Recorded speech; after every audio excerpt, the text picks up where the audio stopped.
Bonjour Abkhazie. C'est la première fois que je parle ici en français. Mais je vais vous dire une chose très importante. La liberté, c'est le plus important mot du monde.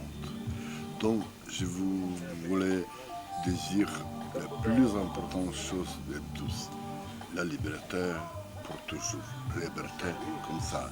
Abkhazie, c'est le mot très important du monde. C'est un point du monde important pour tous nous. Votre liberté est notre liberté. C'est la liberté du monde. Vivement. Нет, этот человек, желающий Абхазии свободы и мира, не француз. Похожий на мексиканца, ведь друзья недаром прозвали его Пако. Он на самом деле по национальности украинец. На родине его называют ласково Юрко. Юрий Покальчук – известный украинский прозаик и поэт, литературовед и переводчик, полиглот, знает более 20 языков и неутомимый путешественник. Родился в городе Кременце на Тернопольщине, живет и работает в Киеве, Львове и Париже.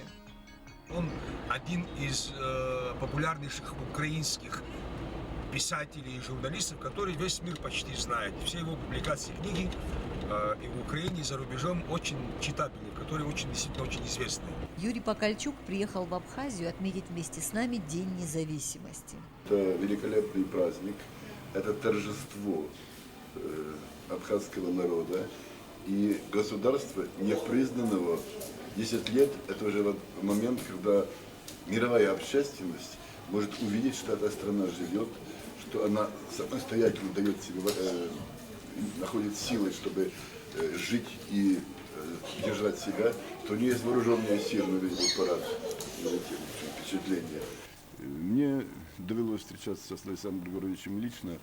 Я делал с ним интервью, разговор, это еще было, по-моему, второй год после победы. Я писал тогда много материалов в разных странах, их печатал. И вот обаяние человеческое, это очень важно, простота, знаете, вот в общении, никакой позы, никакого ничего. Это человек, большие люди, они всегда просты.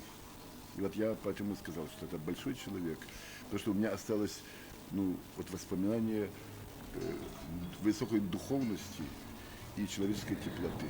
Связи с Абхазией завязались у Юрия Покальчука задолго до войны. Он дружил с абхазскими писателями Алексеем Гогу, Денисом Чачхалия, Владимиром Зонтария. Несколько лет отдыхал в Литфонде. Когда началась грузино-абхазская война, украинская националистическая организация УНА-УНСО, принявшая позицию Грузии, стала им помогать боевой силой. Вопреки этому давний друг Абхазии Лесь Танюк создал проабхазскую команду, проводившую идеологическую работу среди украинского населения. Вы понимаете, это очень просто. Я не предаю своих друзей.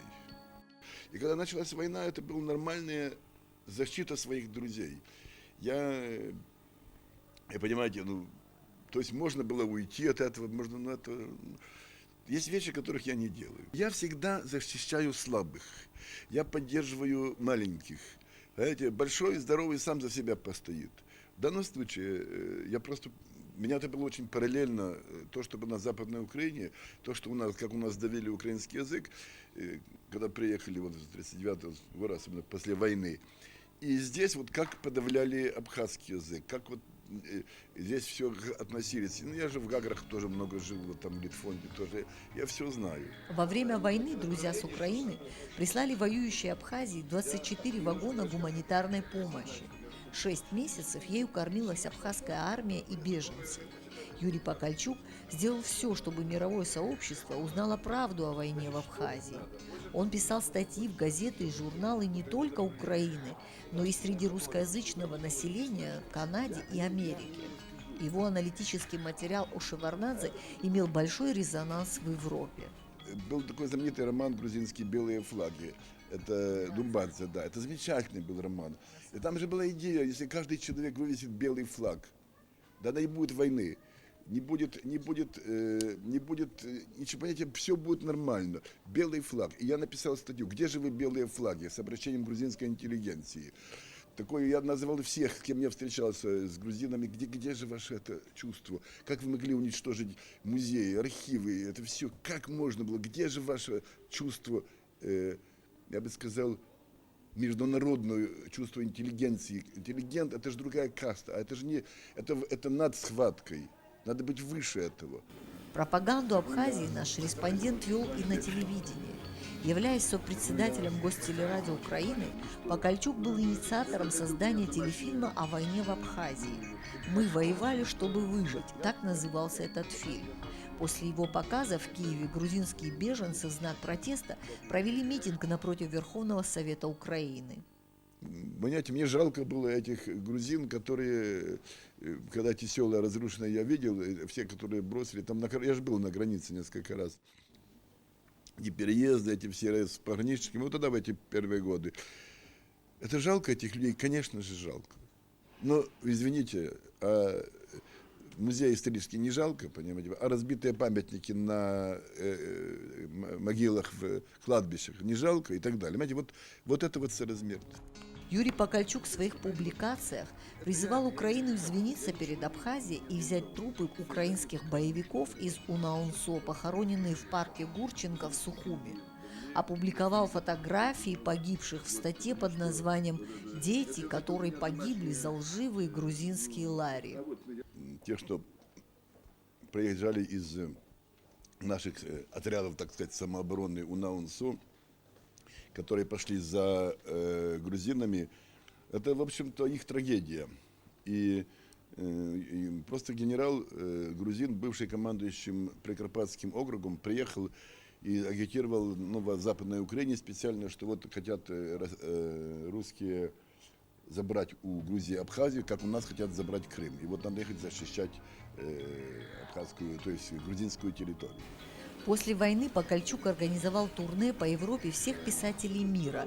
Первой в списке гостей стояла Абхазия.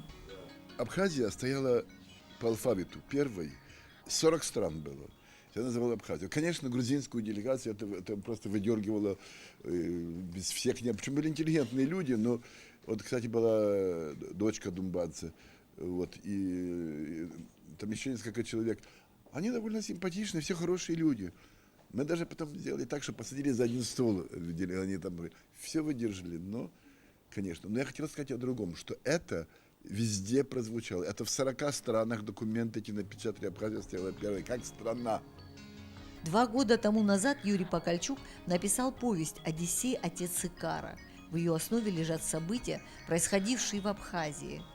Она издана на украинском и русском языках. Я был просто потрясен историей о дельтапланеристах, которые бросали руками эти бомбы, понимаете, завязывались эта вся история. И я сказал Кисову тогда, говорит, я напишу повесть, вот я напишу, я писал тогда статьи, я напишу, все равно придет время, когда я напишу об этом обязательно. Это история летчика, который был единственный в Сухуми абхазский летчик, а все были грузины, и как к его относились, и как вообще это все было. Это тоже все. Я обычно пишу правду. Любому человеку, прочитавшему это произведение, станет ясно. Автор испытывает глубокую симпатию к Абхазии и ее людям. Поверьте, так нашу войну еще нигде не показывали. Через судьбу простого абхазского паренька, не называя собственных имен Абхазии и Грузии, автор правдиво и очень тактично показывает суть конфликта. Эта незатейливая история породила и главы, наполненные тонкой лирикой и глубочайшей философией. Когда это была презентация 2 года назад этой книжки здесь, произошла мать одного погибшего дельтапланериста, понимаете. И у меня было просто ощущение, что я вот дотронулся до истины. Находясь в поиске чего-то нового, Юрий Покальчук изобрел новый музыкальный жанр – интонационный речитатив. И записал уже несколько дисков «Мелодикламация» в стиле Булата Акуджавы. Вы знаете, я был несколько дней назад, вот мы сейчас с своим племянником, на концерте здесь в Пицунде, вот в храме, да, был органный концерт, и там пел Родион Гагба, вот брат Кисоу, я с ним знаком был раньше, но никогда не слышал, как он поет, потому что это был великолепный концерт. Я сказал то, что я не ожидал, честно говоря, такого уровня исполнения, абсолютно европейский уровень исполнения. То есть Родион меня просто потряс. Я был в восторге от концерта, просто вот понимаете, искусство. И организм был очень хороший, и его уровень его исполнения, я так смотрю, это вообще можно в Париже слушать. И хотя наш респондент объездил полмира в Абхазии, по его признанию, он чувствует себя уютно. Я просто сказал бы, что здесь есть воздух свободы, понимаете? Вот это тоже очень важный момент. Вот, несмотря на разрушенные дома, которые остались, это можно понять с разных причин их много. Несмотря на, может быть, отсутствие легкого движения туда или сюда, вот мы эти границы переходим, это всегда грустно. Но на самом деле есть воздух свободы. Вот идешь и чувствуешь, что ты в Абхазии, не в колониальной стране, а в свободной стране Абхазии. Я чувствую, что абхазский язык стал важным, наконец, в своей собственной стране. Раньше он был третьестепенным. Был русский, грузинский, а третий был абхазский. Сейчас абхазский первый. Лучше на нем говорят, хуже, это другой вопрос, потому что его надо развивать. Но это дает возможность стране найти окончательное собственное «я».